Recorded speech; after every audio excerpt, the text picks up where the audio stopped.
മേഘങ്ങളുടെ രൂപീകരണവും പരിശുദ്ധമായ ഖുർആൻ എത്ര കൃത്യമായിട്ടാണ് പറഞ്ഞത്. പരിശുദ്ധമായ ഖുർആൻ ഒരു ശാസ്ത്രീയ പുസ്തകമല്ല, എന്നാൽ ശാസ്ത്രം കണ്ടുപിടിക്കുന്നതിനേക്കാൾ എത്രയോ അപ്പുറം വിശുദ്ധമായ ഖുർആൻ ഓരോ വിഷയങ്ങളും എത്ര സമഗ്രമായിട്ടാണ് പറയുന്നതെന്ന് നമ്മൾ ചിന്തിക്കണം. ഖുർആൻ വായിക്കുമ്പോൾ നമുക്ക് ഇങ്ങനെ കാണാം, അലം തറ അന്നല്ലാഹ യുസ്ജി സഹാബൻ, നിങ്ങൾ കാണുന്നില്ലേ? എന്താണ് നിങ്ങൾ കാണേണ്ടത്? അല്ലാഹു സുബ്ഹാനഹു വ തആല യുസ്ജി സഹാബൻ, ആകാശത്തിൽ രൂപപ്പെട്ട ചെറിയ ചെറിയ മേഘങ്ങളെ കാറ്റ് ഓരോ ദിശകളിലേക്ക് കൊണ്ടുപോകുന്നത് നിങ്ങൾ കാണുന്നില്ലേ? വിശുദ്ധമായ ഖുർആൻ. പ്രിയപ്പെട്ട ഉപ്പമാരൊന്ന് നോക്ക്, ചില സമയങ്ങളിൽ അന്തരീക്ഷത്തിലേക്ക് നോക്കുമ്പോൾ അവിടെയായിരിക്കും ഈ കറുത്ത നിറം മേഘക്കൂട്ടങ്ങളെ നമ്മൾ കാണുന്നത്. പിന്നെ കുറെ നേരങ്ങൾ കഴിയുമ്പോൾ ആ മേഘക്കൂട്ടങ്ങൾ വ്യത്യസ്തങ്ങളായ മറ്റിടങ്ങളിലാണ് നമ്മൾ കാണുന്നത്. ഏതെങ്കിലും ഒരു കോർണറിൽ മാത്രം നമ്മൾ കാണുന്നില്ല.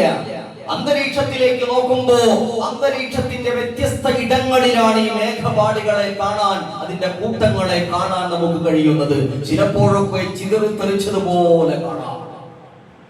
1400 വർഷങ്ങൾക്ക് മുമ്പ് അല്ലാഹുവിന്റെ പരിശുദ്ധമായ ഖുർആൻ പറഞ്ഞു, യുസ്ജി സഹാബൻ, അതിനെ സ്ലൈഡ് ചെയ്യിക്കുന്നത്, അതിനെ മൂവ് ചെയ്യിക്കുന്നത് അത് കാറ്റാണ്. കാറ്റുകൾ മേഘങ്ങളെ വഹിച്ചുകൊണ്ട് വ്യത്യസ്തങ്ങളായ ഇടങ്ങളിലൂടെ സഞ്ചരിക്കുന്നത് നിങ്ങൾ കാണുന്നില്ലേ എന്ന് അല്ലാഹുവിന്റെ പരിശുദ്ധ ഖുർആൻ. ഒരു കാലഘട്ടത്തിൽ കപ്പലുകൾ കടലുകളിലൂടെ സഞ്ചരിക്കുമ്പോൾ പായ്ക്കപ്പലുകളുടെ ലോകമായിരുന്നു ഒരു ലോകം, അല്ലേ? കാറ്റിന്റെ ദിശക്കനുസരിച്ചുകൊണ്ട് കപ്പലുകളെ ക്രമപ്പെടുത്തിയിട്ട് പായ്ക്കപ്പലുകൾ കാറ്റിന്റെ ദിശയനുസരിച്ച് സഞ്ചരിച്ച ഒരു ലോകത്താണ് നമ്മൾ ജീവിക്കുന്നത്. എവിടെ നിന്നാണ് ഈ ക്രിയേറ്റിവിറ്റി? എവിടെ നിന്നാണ് ഈ കണ്ടുപിടുത്തം? മനുഷ്യന്റെ ബുദ്ധി എങ്ങനെയാണ് ഇതൊക്കെ കണ്ടുപിടിച്ചത്? ഓരോ കണ്ടുപിടുത്തങ്ങൾക്ക് പിന്നിലും അല്ലാഹുവിന്റെ അദൃശ്യമായ സൃഷ്ടി സംവിധാനങ്ങളുടെ നിഴലുകളുണ്ട് എന്ന് ഇന്നിന്റെ ലോകം വായിക്കുകയാണ്. മേഘത്തെ സഞ്ചരിപ്പിക്കുന്നത് കാറ്റാണ്, അത് നിങ്ങൾ കാണുന്നില്ലേ? വിശുദ്ധ ഖുർആൻ. കുറച്ച് സമയം കഴിഞ്ഞ് നോക്കുമ്പോ ആ മഴമേഘങ്ങളെ അല്ലാഹു സുബ്ഹാനഹു വ തആല കാറ്റുകളുടെ സഹായത്തോടെ ഒന്നിച്ചു ചേർക്കുന്നു.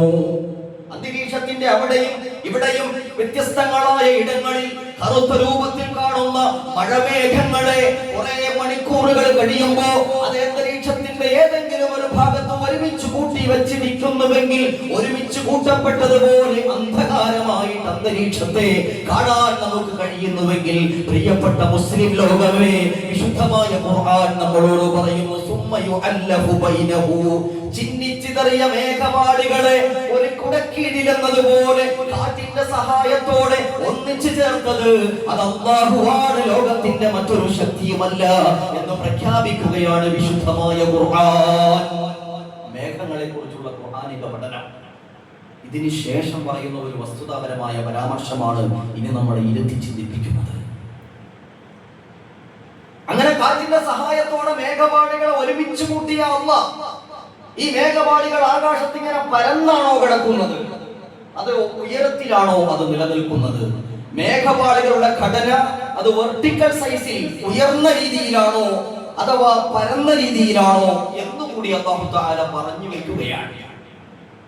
ലണ്ടനിൽ പോയിട്ട് പരിശുദ്ധമായ ഖുർആനിൽ ഇങ്ങനെ പറഞ്ഞിരിക്കുന്നുവെന്ന അബദ്ധജഠിലമായ പ്രഖ്യാപനങ്ങൾ നടത്തുന്ന ആധുനിക യുക്തിവാദികളോട് പരിശുദ്ധമായ ഖുർആനിനെ ആധികാരികമായിട്ടൊന്ന് പഠിക്കണോ എന്ന് പച്ചമലയാളത്തിൽ പറയാൻ, അഭിമാനവാദത്തോടെ പറയാൻ പ്രിയപ്പെട്ടവരെ നമുക്ക് കഴിയും. ഖുർആൻ ഉയർത്തുന്ന വൈജ്ഞാനിക മേഖലകളെ വെല്ലുവിളിച്ചുകൊണ്ട് തോൽപ്പിക്കാൻ ലോകത്തൊരു എക്സ് മുസ്ലിമിനും ഒരു നിരീശ്വരവാദിക്കും കഴിയില്ല എന്ന് മേഘങ്ങളെ കുറിച്ചുള്ള പഠനങ്ങൾ തന്നെ നമുക്ക് മനസ്സിലാക്കി തരുമെന്ന കാര്യത്തിൽ യാതൊരു തർക്കവുമില്ല. പള്ളിയുടെ ശില്പുകളിൽ അടച്ചുവെക്കപ്പെട്ട പരിശുദ്ധമായ ഖുർആൻ അമൂല്യമായ ഒരു വിജ്ഞാന ലോകമാണ് എന്ന് തിരിച്ചറിയാതെ പോയതാണ് ഇന്നത്തെ ലോകത്തിന്റെ പ്രശ്നം. അല്ലാഹു മനസ്സിലാക്കാൻ തൗഫീഖ് നൽകട്ടെ. അല്ലാഹു നല്ല ചിന്ത നൽകി അനുഗ്രഹിക്കുമാറാവട്ടെ. അല്ലാഹുവിന്റെ ഖുർആൻ പറഞ്ഞു, സുമ്മ യജ്അലുഹു റുകാമൻ, ക്യൂമലോ നിംബസ് എന്നാണ് ഇന്ന് ശാസ്ത്രം അതിനിട്ട പേര്. അഥവാ മഴമേഘങ്ങൾ പരന്നു കിടക്കുകയല്ല. റുകാമൻ എന്ന വിശുദ്ധമായ ഖുർആനിന്റെ ആ പദത്തിന്റെ അർത്ഥം കൃത്യമായി നമ്മൾ പരിശോധിച്ചാൽ ഒന്നിന്റെ മുകളിൽ മറ്റൊന്ന് എന്ന രീതിയിൽ അടുക്കി വെച്ച പാളികൾ, വെർട്ടിക്കൽ സൈസിൽ മുകളിലേക്ക് അടുക്കി വെക്കുന്ന രീതിക്കാണ് റുഖാമൻ എന്ന് വിശുദ്ധമായ ഖുർആൻ പറഞ്ഞത്. അപ്പൊ ആകാശത്ത് കാറ്റുകളുടെ സഹായത്തോടെ കൊച്ചു കൊച്ചു മേഘപാളികളെ ഒന്നിച്ചു ചേർക്കുകയും ആ മേഘപാളികൾ പരസ്പരം കൂട്ടിയിടിക്കുകയും പിന്നെ അത് വെർട്ടിക്കൽ സൈസിൽ ഒരു മരം പോലെ വളർന്നു ഉയരങ്ങളിലേക്ക് എത്തുകയും ചെയ്യുമെന്ന് വിശുദ്ധമായ ഖുർആൻ. ആ മേഘപാളികളെ ഉയരങ്ങളിലേക്ക് വളർത്തിക്കൊണ്ടുപോയത് അല്ലാഹുവാണ് കേട്ടോ എന്ന് പരിശുദ്ധമായ ഖുർആൻ. വേൾഡ് മെറ്ററോളജിക്കൽ ഓർഗനൈസേഷൻ ആകാശ ലോകത്തിലെ മേഘങ്ങളുടെ ക്രിയേറ്റിവിറ്റിയെ കുറിച്ചുള്ള കൃത്യമായ പഠനങ്ങൾ നടത്തുമ്പോ കാലഘട്ടങ്ങൾക്ക് മുമ്പ് മുഹമ്മദ് മുസ്തഫ വിജ്ഞാനത്തിന്റെ വിശ്വവിജ്ഞാനങ്ങളെ ലോകത്ത് പറഞ്ഞു തന്ന മേഘങ്ങളുടെ വളർച്ചയെ കുറിച്ചും അതിന്റെ രൂപപ്പെടലിനെ കുറിച്ചും ആധികാരികമായി ലോകത്തോട് പ്രഖ്യാപിച്ച മുഹമ്മദ് റസൂലുള്ളാഹ്. ഇത് വെറുതെ പറഞ്ഞതല്ല. ഇൻഹുവ വഹയ്യുൻ യൂഹാ, ഒരു സൂപ്പർ സോഴ്സിന്റെ അടിസ്ഥാനത്തിലല്ലാതെ അല്ലാഹുവിന്റെ റസൂൽ വിശുദ്ധമായ ഖുർആനിന്റെ ഒരായത്തിന്റെ വാക്ക് പോലും പറഞ്ഞിട്ടില്ല എന്ന് നമ്മൾ തിരിച്ചറിയണം. ആധുനിക ലോകം ഇന്ന് കണ്ടുപിടിച്ചു ഏതാണ്ട് 10 മുതൽ 20 കിലോമീറ്റർ അകലം ഉയരത്തിലാണ് മേഘപാളികൾ എന്ന് അല്ലാഹുവിന്റെ വിശുദ്ധമായ ഖുർആൻ പറയുമ്പോൾ ഇന്നിന്റെ ലോകവും അത് തന്നെ കണ്ടുപിടിച്ചിരിക്കുന്നു. ശാസ്ത്രം ലോകത്തോട് പറഞ്ഞു കുറഞ്ഞത് 10 മുതൽ 20 കിലോമീറ്റർ വരെ. ചിന്തിക്കണം, റുഖാമൻ എന്ന ഖുർആനിന്റെ പ്രയോഗത്തിന്റെ അർത്ഥം മാത്രമാണ് നമ്മൾ പറയുന്നത്. ചുരുങ്ങിയത് 10 മുതൽ 20 കിലോമീറ്ററുകൾ വരെ ഉയരത്തിൽ ഈ മേഘപാളികളെ പല പല പല അടുക്കുകളായിട്ട് അല്ലാഹു സുബ്ഹാനഹു വ തആല സംവിധാനിച്ചിരിക്കുകയാണ്. അല്ലാഹു നല്ല ഈമാൻ തരട്ടെ, അല്ലാഹു നല്ല ഈമാൻ തരട്ടെ. അതിന്റെ ഉള്ളിൽ ശക്തമായ വായു പ്രവാഹമുണ്ട്.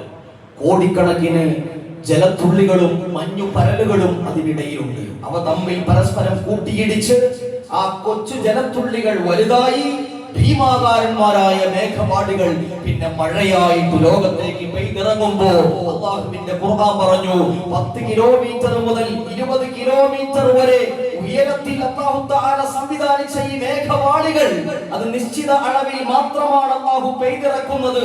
അത് മൊത്തത്തിൽ ഒരു സ്ഥലത്തേക്ക് അല്ലാഹു ഇറക്കുന്നില്ല. 2, അതിൽ ലക്ഷക്കണക്കിന് മില്യൺ കണക്കിന് ഇത്രത്തോളം ഭാരമുണ്ട് ആ ജലത്തുള്ളികൾക്ക്, മേഘപാളികൾക്ക്. അതിനിടയിലൂടെ മഴ ഇങ്ങനെ പെയ്തിറങ്ങുമ്പോ അല്ലാഹുവിന്റെ ഖുർആൻ പറഞ്ഞു ഫതറൽ വദ്ക യഖ്റുജു മിൻ ഖിലാലിഹി. ആ കറുത്തിരുണ്ട മേഘപാളികളിലേക്ക് നോക്കുമ്പോ ആ മേഘപാളികൾക്കിടയിൽ നിന്നാണ് ഭൂമിലോകത്തിലേക്ക് മഴ ഇറങ്ങി വരുന്നതെന്ന് അല്ലാഹുവിന്റെ വിശുദ്ധമായ ഖുർആൻ. അല്ലാഹു ചിന്തിക്കാനും മനസ്സിലാക്കാനും നമുക്ക് തൗഫീഖ്